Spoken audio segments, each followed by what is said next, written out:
So hello friends, welcome to online Guruji classes. My name is Brijmohan Joshi.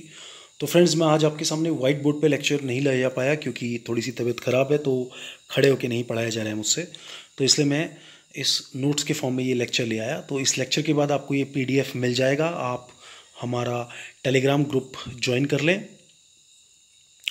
और जितने भी लोगों को फ्री स्टडी मटेरियल चाहिए, स्टैटिक जीके और करंट का, और फ्री मॉक टेस्ट चाहिए, तो आपको एक लिंक भी यहाँ पे मिल जाएगा। उस लिंक को क्लिक करके आप फ्री स्टडी मटेरियल ले सकते हैं। तो फ्रेंड्स, आज हम लोग अपने जो डाइजेस्टिव सिस्टम है उसका अगला चैप्टर करेंगे, न्यूट्रिशन। और उस न्यूट्रिशन में आज मैं आपको पूरे कार्बोहाइड्रेट, प्रोटीन, फैट, विटामिन्स और उनके बहुत इंपॉर्टेंट पॉइंट्स बताऊंगा, चुनिंदा पॉइंट्स जो कि एग्जाम में शॉर्ट क्वेश्चन आते ही आते हैं। तो इस लेक्चर को पूरा करने के बाद आपसे एक भी सवाल नहीं छूटेगा।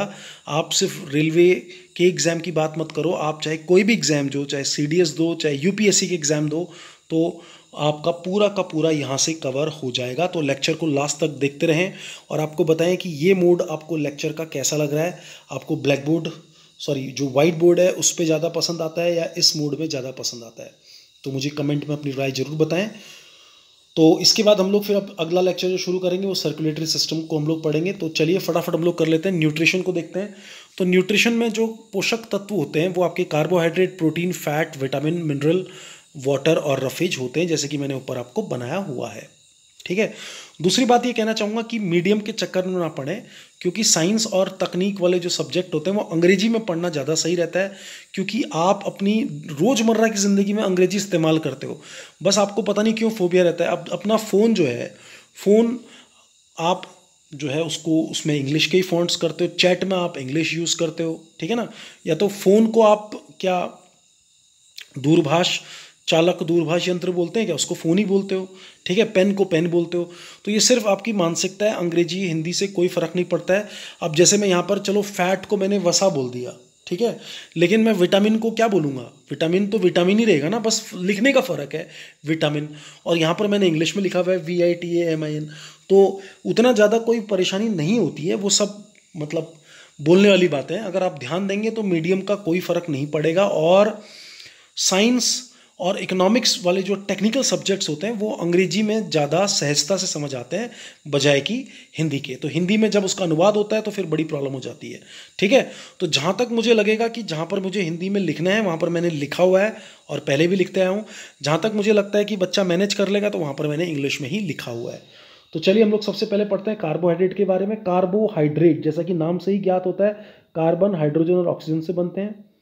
1 ग्राम कार्बोहाइड्रेट की जो कैलोरीफिक वैल्यू होती है 4.1 किलो कैलोरी होती है। कार्बोहाइड्रेट, प्रोटीन और फैट में अगर आप कैलोरीफिक वैल्यू की बात करेंगे, यानी कि जो उससे ऊर्जा मिलती है, सबसे कम कार्बोहाइड्रेट से मिलती है। लेकिन सबसे जल्दी जो मिलती है ऊर्जा वो भी कार्बोहाइड्रेट से ही मिलती है। सबसे अधिक ऊर्जा आपकी वसा यानी कि फैट में होती है, उसके बाद प्रोटीन और उसके बाद कार्बोहाइड्रेट। लेकिन सबसे जल्दी जो ऊर्जा मिलती है वो कार्बोहाइड्रेट से ही मिलती है। जैसे कि मैंने आपको दे दिया एक कोयला, लकड़ी और पेट्रोल। अब मैंने बोला इनको जलाओ, तो कोयले में सबसे देर में आग लगेगी लेकिन उसकी आग बहुत देर तक रहेगी, लकड़ी की थोड़ी ज़्यादा देर तक रहेगी, पेट्रोल एकदम से जलेगा और एकदम से मतलब उसकी आग ख़त्म भी हो जाएगी। तो यही है कार्बोहाइड्रेट और प्रोटीन और फैट, क्योंकि ये भी एनर्जी के फ्यूल हैं, एक तरह के ईंधन है बॉडी में जो ऊर्जा प्रोवाइड करते हैं। तो कार्बोहाइड्रेट सबसे जल्दी टूटता है। क्यों टूटता है? क्योंकि कार्बोहाइड्रेट में ऑक्सीजन ज़्यादा होती है। तो किसी भी चीज़ को जलने के लिए, किसी भी चीज़ के कंबशन के लिए ऑक्सीजन का होना बहुत ज़रूरी है। तो कार्बोहाइड्रेट में पहले से बहुत ज़्यादा ऑक्सीजन होती है तो बहुत जल्दी टूटता है। तो पहला पॉइंट मैंने लिखा हुआ है, better fuel because their molecules have more oxygen and require less molecular oxygen for oxidation. तो सबसे इंपॉर्टेंट सोर्स है एनर्जी का कार्बोहाइड्रेट। आपका जो टूटता है आपकी आहार नाल, एलिमेंट्री कैनाल में, वो ग्लूकोज में टूटता है, जिसको कि हम लोग ब्लड शुगर भी बोलते हैं। और ब्लड शुगर आपके टिश्यूज एब्जॉर्व करते हैं, जहाँ से उनको ऊर्जा मिलती है। एक वयस्क को एक दिन में 500 ग्राम कार्बोहाइड्रेट चाहिए होता है। समझ में है कि नहीं है? तो दोस्तों, मैं पढ़ाने के साथ साथ इंपॉर्टेंट बात ये भी बता दूं कि कुछ लोग बहुत ज़्यादा वेट कॉन्शियस होते हैं तो वो कार्बोहाइड्रेट नहीं लेते हैं, क्योंकि आगे हम बताएंगे कि कार्बोहाइड्रेट से स्किन के नीचे फैट डेवलप होता है, ठीक है। पर कार्बोहाइड्रेट लेना बहुत ज़रूरी है, क्योंकि शरीर के बाकी सारे अंग प्रोटीन और फैट से ऊर्जा ले सकते हैं, लेकिन आपका मस्तिष्क, आपका दिमाग, उसको सिर्फ और सिर्फ ग्लूकोज चाहिए। तो अगर आपकी डाइट में कार्बोहाइड्रेट नहीं होगा तो फिर आपको मानसिक कमजोरी होनी शुरू हो जाएगी, आपका ध्यान नहीं लगेगा और कॉन्सेंट्रेशन नहीं बढ़ेगा। क्लियर? अब देखिए 3 टाइप के कार्बोहाइड्रेट है यहाँ पर, सेल्यूलोज, शुगर और स्टार्च। तो इसमें से हम लोग सेल्यूलोज को बिल्कुल भी नहीं पचा पाते हैं। सेल्यूलोज को जो गाय भैंस जो जानवर होते हैं वो लोग पचाते हैं। हम लोग सेल्यूलोज जो लेते हैं उससे हमारी भोजन में हमें रफेज मिलता है। यानी कि आप ये देखिए, बहुत सारे लोग बोलते हैं कि हरी सब्जियां खाया करो, सैलेड खाया करो, शरीर के लिए अच्छा होता है। देखिए, ज़्यादा हरी सब्जी और सलाद शरीर के लिए बड़ा हानिकारक है। क्यों? क्योंकि उससे जो भी विटामिन वगैरह मिलने हैं वो तो मिल जाएंगे, लेकिन वो एज इट इज़ आपकी बॉडी से बाहर आएगा, शरीर उनको पचा ही नहीं सकता है। लेकिन उनका खाना क्यों जरूरी है? क्योंकि वो आहार नाल को साफ रखते हैं, झाड़ू का काम करते हैं। मतलब आप ज़्यादा मात्रा में अगर हरी सब्जियां खाएंगे, ज़्यादा नहीं, सीमित मात्रा में, तो आपका पेट साफ रहेगा, पाचन जो पूरा का पूरा आहार नाल है उसकी सफाई होती रहेगी। समझ में है कि नहीं है? क्योंकि वो भोजन, देखिए, जो बाकी के जो जैसे कार्बोहाइड्रेट है, फैट है, प्रोटीन है, वो आंतों में कहीं हद तक चिपक जाता है, लेकिन जो सेल्यूलोज है वो आंतों में नहीं चिपकता है। इसीलिए ये प्राकृतिक झाड़ू है शरीर का। इसीलिए सलाद खाना चाहिए, लेकिन अधिक मात्रा में नहीं खाना चाहिए। अधिक मात्रा में खाएंगे तो फिर पेट में तकलीफ हो जाएगी। सबसे मीठी जो शुगर होती है वो डी फ्रक्टोज होती है, जो हनी में मिलती है। हमारे शरीर में देखिए, जो शुगर होती है, अगर वो ज़्यादा मात्रा में हो जाए, ब्लड में ब्लड ग्लूकोज बढ़ जाए, तो इंसुलिन नाम का एक हार्मोन जो कि पैंक्रियाज यानी कि अग्नाशय बनाती है, वो उस ग्लूकोज को ग्लाइकोजन में कन्वर्ट कर देती है। और ग्लाइकोजन जो कन्वर्ट होता है, मतलब जो जो शुगर यानी कि शक्कर ग्लाइकोजन में बदलती है, कल भी बताया था, उसको ग्लाइकोजेनेसिस बोलते हैं। और इंसुलिन नाम का हार्मोन उस काम को करता है। और उसी का उल्टा प्रोसेस जब कम हो जाए तो वहाँ पर जो ग्लाइकोजन है आपका, तो वो ग्लाइकोगेनेलाइसिस नाम की प्रोसेस से दोबारा ग्लूकोज में बदल जाता है, उसको ग्लूकागॉन बोलते हैं। तो मैं ये बहुत फास्ट बता रहा हूँ, कल समझा चुका हूँ। इसके बाद एक और इम्पॉर्टेंट बात क्या है, अब देखिए, इंसुलिन की एक सीमित मात्रा है, यानी कि मतलब जो आपका ग्लूकोज होगा वो ग्लाइकोगन में एक सीमित मात्रा में ही बदल सकता है। उससे अधिक ग्लूकोज हो जाएगा तो वहाँ पर एक और प्रक्रिया होती है, लाइपोजेनेसिस, बहुत इंपॉर्टेंट है एग्जाम के लिए, ठीक है ना। तो इसमें क्या होता है, जो आपकी शक्कर होती है वो वसा में बदल जाती है और आपकी त्वचा के नीचे जमा हो जाती है। तो इमरजेंसी में आपके काम आती है। तो जैसे कोई इंसान व्रत रखता है तो व्रत के अलग अलग चरण होते हैं। अगर 1-2 दिन का व्रत रखा हुआ है तो क्या होता है कि जो आपका ग्लाइकोजन है लिवर में, वो काफ़ी अच्छा काम करता है और आपकी बॉडी में उससे ऊर्जा मिल जाती है, ठीक है। उसके बाद अगर किसी ने भूख हड़ताल कर दी तो क्या होगा, तो तब जाके जो आपके एडिपोज टिश्यू है स्किन के नीचे, वहाँ से जो फैट है वो वापस ग्लूकोज में कन्वर्ट होगा और तब आपको एनर्जी मिलेगी। लेकिन अगर आप बहुत दिनों तक भूखे रहते हैं तो सबसे खतरनाक एक सिचुएशन आती है जहाँ पर शरीर का जो प्रोटीन होता है वो डाइजेस्ट होने लग जाता है, ठीक है ना।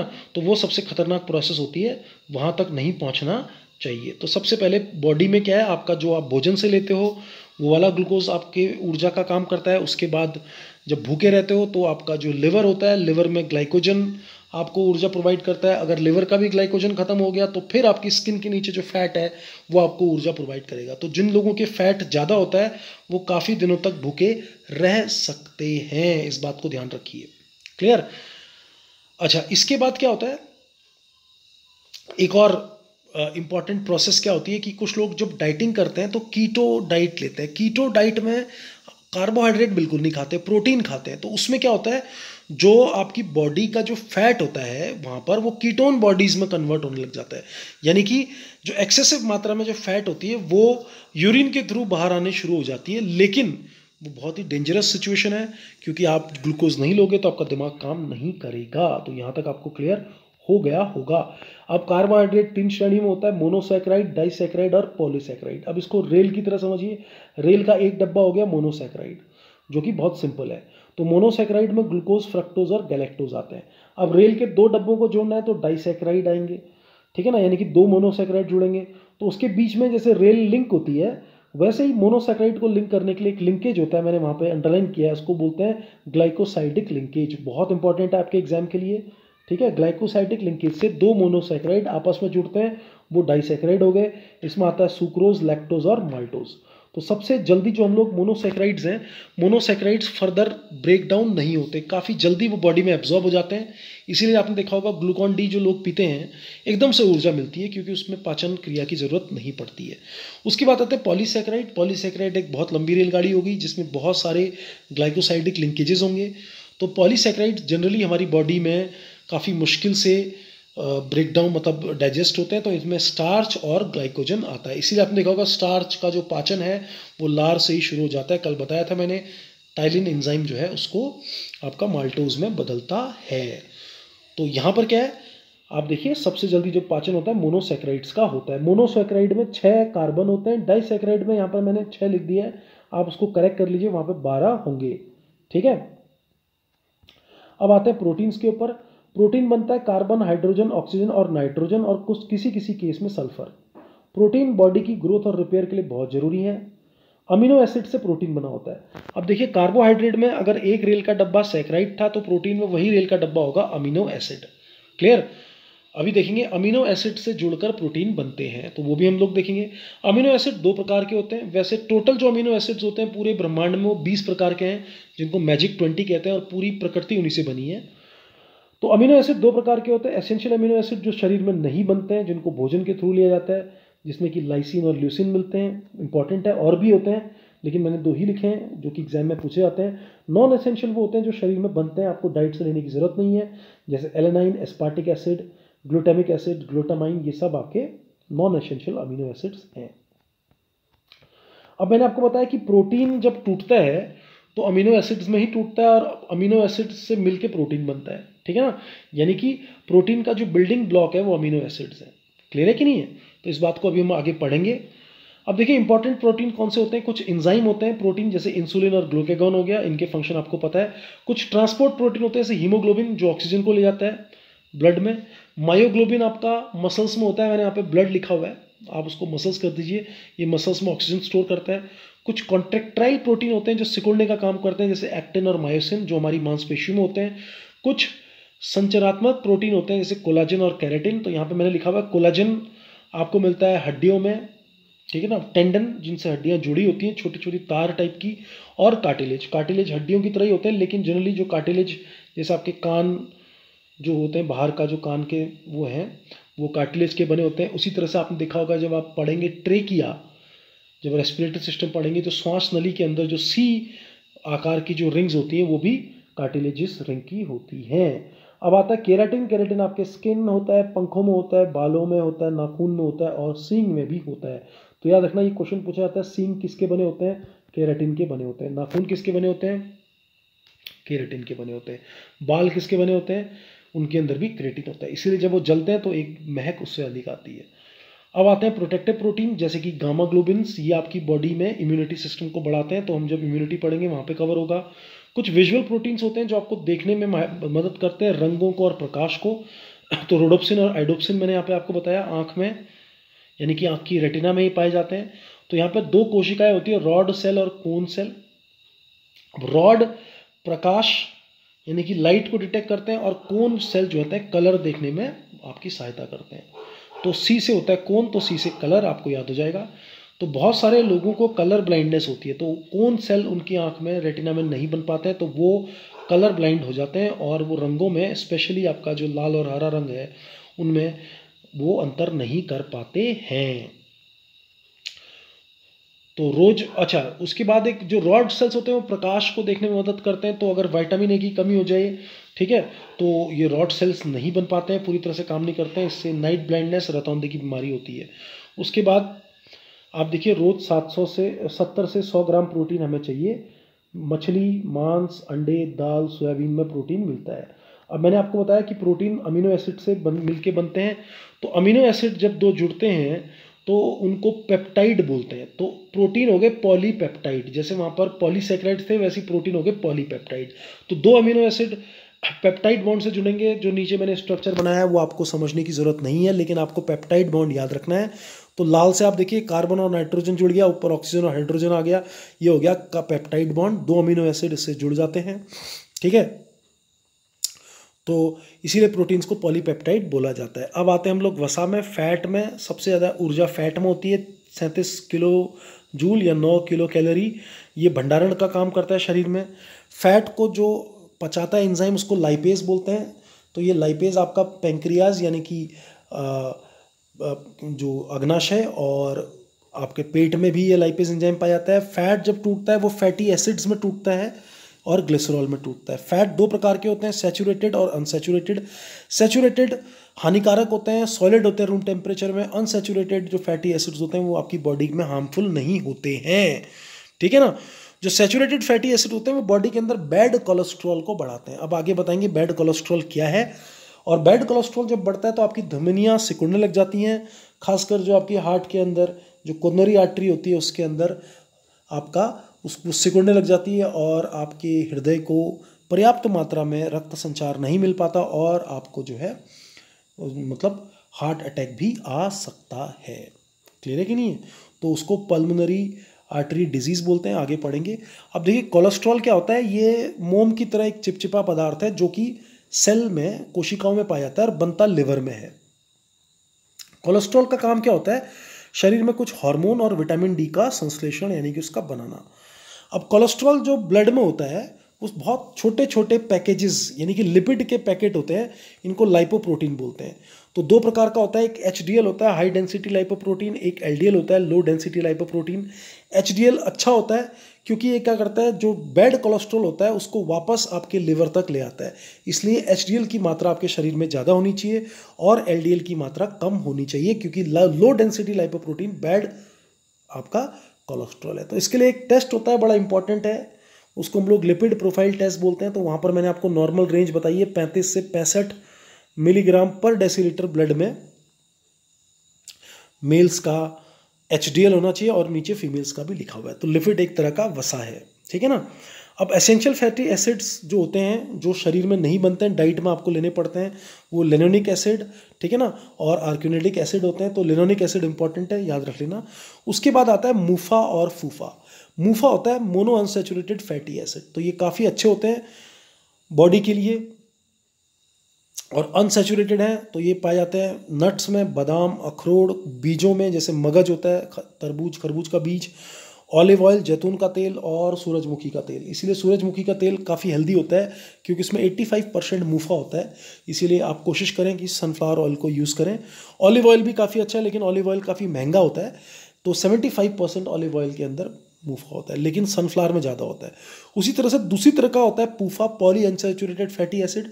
ये आपको पॉपी सीड्स यानी कि खसखस में मिलता है, ठीक है, सॉरी पोस्ता में, और जो फैक्स अलसी के जो बीज होते हैं उनमें मिलता है।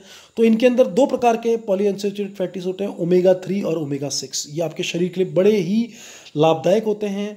आपका रक्तचाप यानी कि ब्लड प्रेशर को ये कम करते हैं और कोलेस्ट्रॉल को घटाते हैं, एलडीएल को, और इंसुलिन की मात्रा भी शरीर में बढ़ाते हैं। डायबिटीज़ वगैरह के पेशेंट्स के लिए बड़े सही होते हैं। तो ये सब आपको अखरोट, जैतून, सनफ्लावर, ठीक है, और इन सब के तेलों में मिलते हैं। तो ये काफ़ी इंपॉर्टेंट है। मूफा और पूफा करंट के भी इंपॉर्टेंट है। अब आपने देखा होगा डालडा और घी।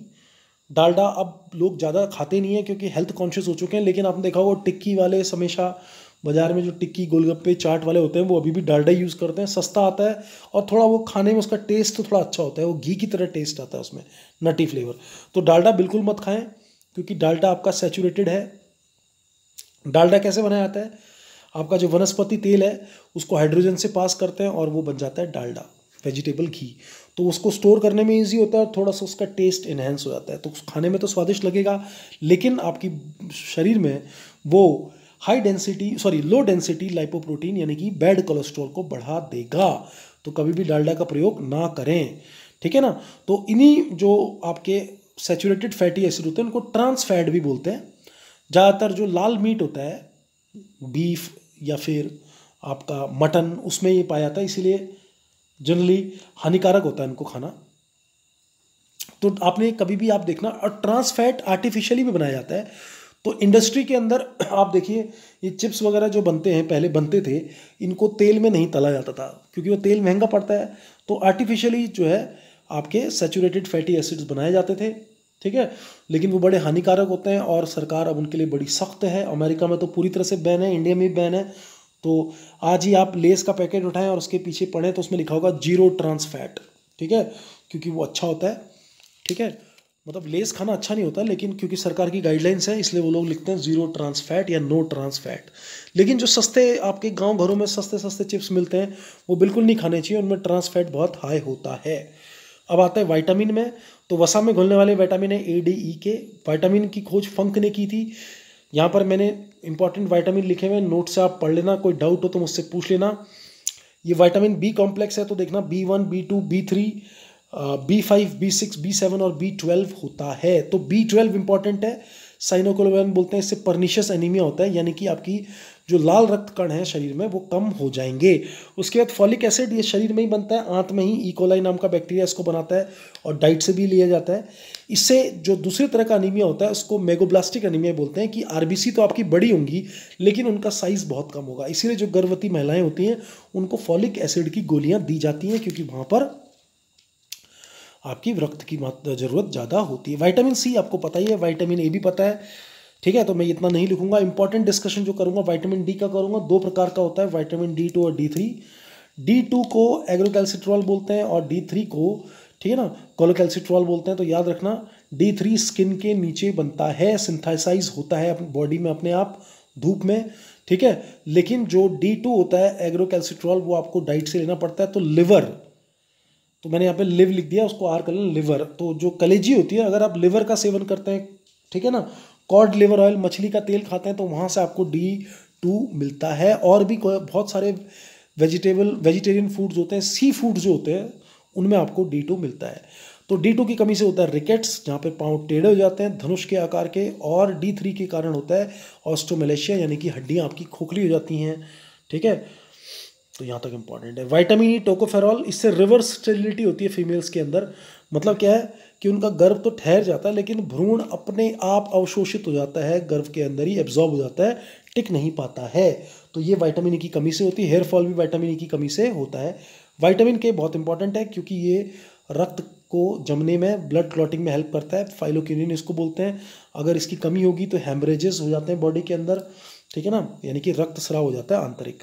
उसके बाद है रफेज, मैं ऑलरेडी बता चुका हूँ। रफेज का डाइट में मतलब इससे न्यूट्रिएंट्स बहुत कम मिलते हैं, जैसे हरी सब्जी वगैरह खा ली तो विटामिन वगैरह मिल जाएगा। लेकिन ये मैंने बताया कि जो आपकी आहार नाल है उसमें झाड़ू का काम करता है, यानी कि भोजन को ये भार प्रदान करता है। अगर आहार नहीं खाएंगे, मतलब अगर आप रफेज नहीं लेंगे तो उसमें क्या होगा, आपको कॉन्स्टिपेशन की बीमारी हो जाएगी, कब्ज की बीमारी हो जाएगी, और भोजन आपकी आंत में चिपक जाएगा। इसीलिए सलाद वगैरह, दलिया और फल खाने बहुत ज़रूरी हैं भोजन में, सैलेड्स, लेकिन एक ऑप्टिमम मात्रा में। ज़्यादा खाएंगे तो वो फिर पाचन नहीं होगा, इसीलिए सलाद जरूर खाएं। उसके बाद कुछ मिनरल्स हैं, इनके फंक्शंस आपको किसी भी बुक में मिल जाएंगे। जो डाउट हो आप मेरे से पूछ लेना। लेकिन एग्जाम में जो इंपॉर्टेंट क्वेश्चन आता है वो आता है कि ज़्यादा मात्रा में कौन से चाहिए और कम मात्रा में कौन से चाहिए। तो ज़्यादा मात्रा वालों को मैक्रो बोलते हैं और कम वालों को हम लोग बोलते हैं माइक्रो। तो मैक्रो के अंदर कौन कौन से आते हैं मैं फटाफट बता देता हूँ। जैसे कैल्शियम है, ठीक है ना, तो कैल्शियम जो है ब्लड क्लॉटिंग में सहायता करता है, ठीक है ना, और कैल्शियम की कमी से आपके दांत और हड्डियाँ कमज़ोर हो जाती हैं। उसके बाद फॉस्फोरस है, वो हड्डियों की ग्रोथ के लिए इंपॉर्टेंट है, ठीक है ना। सल्फर आपकी प्रोटीन संश्लेषण में मदद करता है, लिखा नहीं है मैंने, बुक मिल जाएगा आपको। पोटेशियम ब्लड प्रेशर को, यानी कि जो बॉडी के अंदर एसिड बेस बैलेंस है उसको बैलेंस करता है। जैसे एसिड बनता है पेट के अंदर और बेस बनता है लिवर के अंदर, कल बताया था बाइल जूस। तो अगर बाइल कम बनेगा तो एसिडिटी हो जाएगी, ठीक है। तो एसिड बेस बैलेंस को बना के रखता है पोटेशियम, और रक्तचाप को भी मेंटेन करके रखता है वो, ठीक है ना, यानी कि रक्तचाप नीचे करता है। उसी तरह से क्लोरीन है, ठीक है ना, तो क्लोरीन का भी बिल्कुल वही काम है, गैस्ट्रिक जूस के बनने में क्लोरीन मदद करता है। उसके बाद सोडियम बहुत इंपॉर्टेंट है, ये भी रक्तचाप को नियंत्रित करता है, यानी कि रक्तचाप को बढ़ाता है, वाटर लेवल को मेंटेन करता है बॉडी में, ठीक है ना। तो सोडियम की अगर कमी होगी तो रक्तचाप आपका कम होगा, सोडियम ज़्यादा मात्रा में होगा तो फिर जो है आपका रक्तचाप बढ़ेगा। तो सोडियम और पोटेशियम दोनों ही बहुत इंपॉर्टेंट हैं, ठीक है। लेकिन सोडियम आपके हृदय की गति में भी, यानी कि हृदय के, अब कल पढ़ेंगे हम लोग, हार्ट की फंक्शनिंग में भी काम करता है। समझ में आया कि नहीं है। अब आपने देखा होगा कुछ बॉडी बिल्डर्स जो होते हैं वो जब बॉडी बिल्डिंग करते हैं कंपटीशन से पहले नमक खाना बिल्कुल कम कर देते हैं, पानी पीना बिल्कुल कम कर देते हैं, ताकि बॉडी में, क्योंकि सोडियम वाटर रिटेंशन का काम करता है, जितना ज़्यादा आप सोडियम खाएंगे, नमक खाएंगे, बॉडी में पानी उतना ज़्यादा मात्रा में आपका वाटर रिटेन होगा। तो बॉडी बिल्डर्स क्या करते हैं, सोडियम खाना बंद कर देते हैं, उसकी जगह पोटेशियम ले लेते हैं।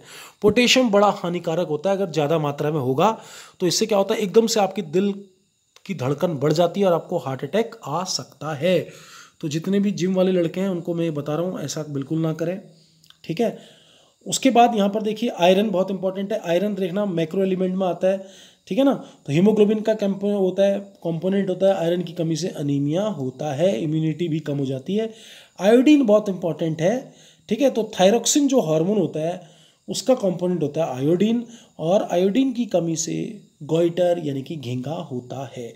जो माइक्रो एलिमेंट्स हैं वो उतने इंपॉर्टेंट नहीं है। माइक्रो जो मिनरल्स हैं जैसे फ्लोरीन, जिंक, कॉपर, इसमें मैं 2-3 डिस्कस कर देता हूँ। फ्लोरीन की कमी से दांत आपके जो है वो कमज़ोर हो जाते हैं, ठीक है ना। और अगर फ्लोरीन ज़्यादा मात्रा में हो जाए तो दांत सड़ने लग जाते हैं, इनको फ्लोरेसिस बोलते हैं, काले पड़ने लग जाते हैं दांत। आगे हम ऑब्जेक्टिव क्वेश्चंस में जब शुरू करेंगे तब बताएंगे आपको, ठीक है ना। और उसके बाद है जिंक की कमी से आपकी ग्रोथ रुक जाती है। और बाकी आपको सिर्फ इतना पता होना चाहिए, जो मैंने बताया है उनको याद रख लें आप, लेकिन बाकी आप याद रखना कि मैक्रो कौन से होते हैं और माइक्रो कौन से होते हैं। उसके बाद कैल्शियम याद रखना, कैल्शियम फॉस्फेट के रूप में कैल्शियम होता है। इसीलिए ये जिन लोगों को किडनी में स्टोन की प्रॉब्लम होती है तो डॉक्टर उन्हें टमाटर या शिमला मिर्च खाने से मना करता है, क्योंकि उनके अंदर होता है ऑक्जेलिक एसिड। तो बॉडी में कैल्शियम ज़्यादा होगा तो वहाँ पे बनेगा कैल्शियम ऑक्जेलेट और स्टोन ज़्यादा बनते हैं आपके किडनी के अंदर। तो आई होप आपको ये लेक्चर पसंद आया होगा। कुछ आपके सुझाव हों तो वो मुझे दें, और जैसी मेरी तबीयत ठीक होती है मैं तुरंत दोबारा से बोर्ड पे पढ़ाना शुरू करूँगा। आपको अगर ये पसंद आया है तो मुझे बताएं, और इस PDF आपको मिल जाएगी, इसको संभाल के रखें और आगे हम लोग करते रहेंगे। तो कल हम लोग इसके बाद सर्कुलेटरी सिस्टम और कुछ आगे इम्पॉर्टेंट जानकारियाँ करते रहेंगे। Thank you, thanks a lot.